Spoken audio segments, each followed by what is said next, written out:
HM Emdad আপনি লিখেছেন, আমি একটি শীত প্রধান দেশে থাকি, এখানে মানুষ জুতা সহকারে নামাজ পড়ে। এবার ইসলাম কি বলে?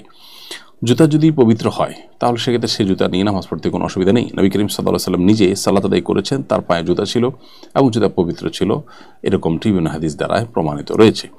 অতএব জুতা যদি মোটামুটি সফট থাকে, যেটা নিয়ে রুকু সিজদা বৈঠক আপনি সব কিছু করতে পারেন, সেটা যদি পবিত্র হয় সেই জুতা পড়তে কোনো অসুবিধা নেই। তবে হ্যাঁ, যে জুতা পরে নামাজ পড়তে গেলে আপনার বৈঠক করতে পারবেন না, রুকু সিজদা করতে পারবেন না ঠিক মতো, সেটা আপনি পড়বেন না। অবশ্যই আপনার রুকু সিজদা যেন ঠিক মতো করতে পারেন সেটি ক্যানসিওর করে জুতা পবিত্র হলে সেটা নিয়ে নামাজ আদায় করতে পারবেন।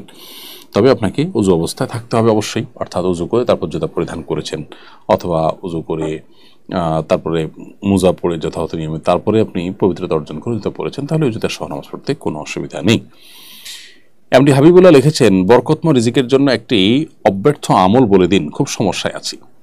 ভাই হাবিবুল্লাহ, আল্লাহ তালা আপনাকে বরকতময় রিজিক দান করুন, আমরা মনে প্রাণে আল্লাহ তালার কাছে দোয়া করি এবং সেই সাথে আপনাকে আমরা পরামর্শ দিব।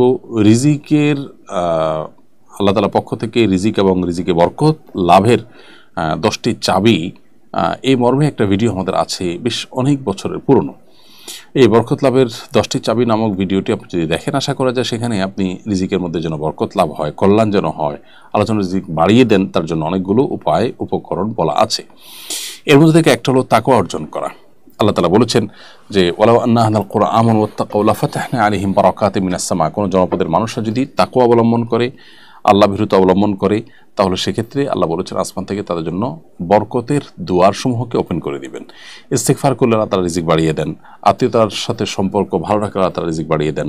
রিজিক বাড়ানোর আরও যে সমস্ত আমলগুলো রয়েছে কোরআন হাদিসে, সেগুলো আমরা বেশি বেশি করার চেষ্টা করবো। আল্লাহ তাআলা আমাদেরকে তৌফিক দান করুন।